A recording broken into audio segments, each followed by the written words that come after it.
One thing I really enjoy about working at the museum is having the opportunity to work with historical replicas as a teaching tool. So in our introduction to object-based learning, we talked about some of the questions we use in object inquiries. This week, I want to show you a sample activity that uses the museum's focus on inquiry and questioning strategies to teach historical content. This differs from the kind of object-based inquiry that we did with the cookbook, but does use an object to inspire questions and to make broad concepts and compelling questions in American history tangible for students. So this is a replica cotton gin. We use objects like this to demonstrate changes in technology over time and how objects we may have heard of actually worked. The questions we address here are essential ones for any history classroom. With this object, we can begin conversations about the effect of inventions and industrialization on American life, and about how and why slavery became so entrenched in the United States. But this activity can also incite students' curiosity and build their questioning skills, the skills that are outlined in Dimension 1 of the C3 framework. And we do that by starting with a really simple object, a cotton boll. So these are easy to order online and they cost us only about 30 cents a piece. So now, as we're thinking about this cotton boll, let's take ourselves back in time to the 1790s when the cotton gin was first patented. The new nation is establishing itself as an independent actor in the world. The American soil is rich and planters have discovered that this product, cotton, can be grown quite well here. However, there are a number of steps one must take in order to take cotton from seed to cloth. Our first steps, of course, would be to grow the cotton and to pick it. Then we'd have more work to do. So when I pinch the cotton boll, I can tell there are seeds in it. There are about 5 or 6 seeds just in this part of the cotton. So of course, to use the cotton for cloth, we must first remove the seeds from the fiber. So I'm going to try to do that now. And this is short staple cotton. This is the type that's produced mostly in the South, and its fibers really stick to the seeds. And you can kind of see that the seeds are sort of white because the fiber is still stuck to them. It takes a while to remove seeds this way. It would probably take you a day to pick the seeds from a pound of cotton just by hand. That's quite a long time. So for centuries, people used something called roller gins to remove seeds from cotton. And a person using a foot-powered roller gin could remove the seeds from about 25 pounds of cotton in a day. So the problem is that the roller gin was very effective for what's called long staple cotton, which grows well in other parts of the world. But it's much less effective on the short staple cotton that grows well in this country. So this is where we meet Eli Whitney in our American story.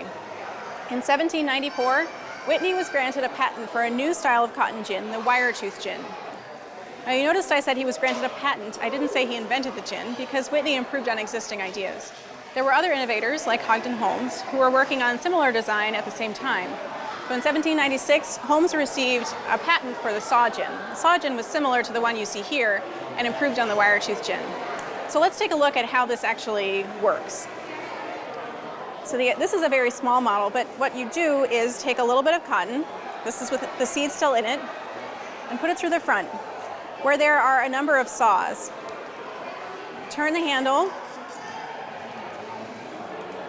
and the fiber would begin to get caught by the saw. The brushes catch the fiber and send them back through over the saw. And so the fiber gets cut and cut and cut up, and eventually will come out the backside. So I'm going to do this quickly so you can see.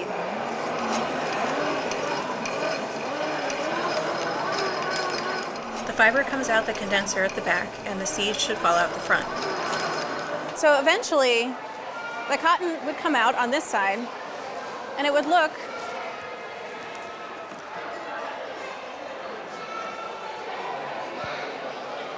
like this. It's very fluffy, much less dense than the cotton from the boll, because it's sort of been pulled apart and pulled from the seeds. And so from this, the cotton becomes thread, the cotton becomes cloth, and clothes, sheets, blankets, and becomes a big part of our national economy. By the 1850s, saw gins could produce several hundred pounds of cotton in a day. So this exponentially increased the amount of cotton that could be produced and sent to market. However, in order to produce more cotton, planters and landowners needed to cultivate more land, and they needed more labor. So what does that really mean for the people living in the country in the 1790s and early 1800s? Well, one way to think about this is to look at the data on cotton production.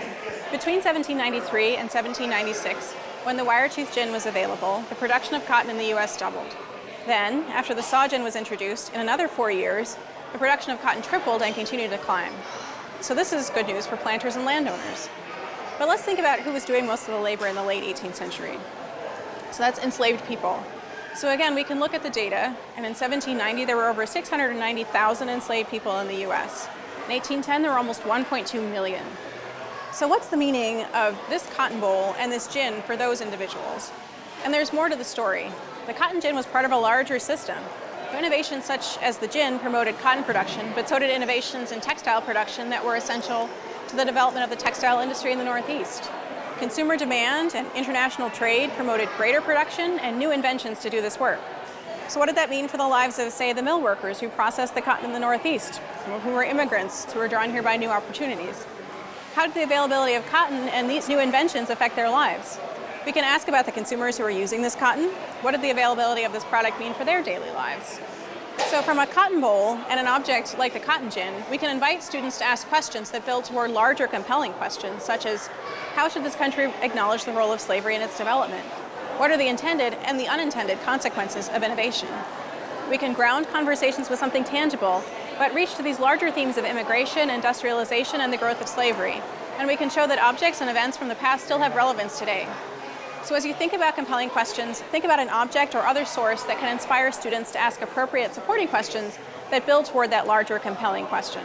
So this activity can help you discuss compelling questions in history, which is one reason for showing it to you as part of this course. Another reason is that this activity has special meaning to me. It was this very activity that made me want to teach with objects and become a museum educator.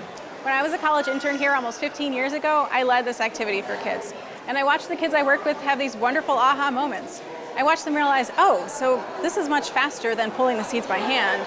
So right, you could process more cotton, and wait, but so who was picking the cotton? And then, well, what was it like to pick cotton? And on and on. And I've had teachers tell me how they do this same activity of pulling the seeds and discussing the gin with their students. And I've had parents tell me their kid came home talking about the wonderful activity they did in class, where they felt the cotton, they talked about what it meant, and the role of the cotton gin in American history. So using a cotton boll is a really simple thing, but it makes a tangible connection to these moments in time. Larger questions such as what effect did the cotton gin have on American history become real, and it gets kids asking their own questions about the past. So I shared this with you because leading this activity was my aha moment as an educator, and I hope it can be one for you too.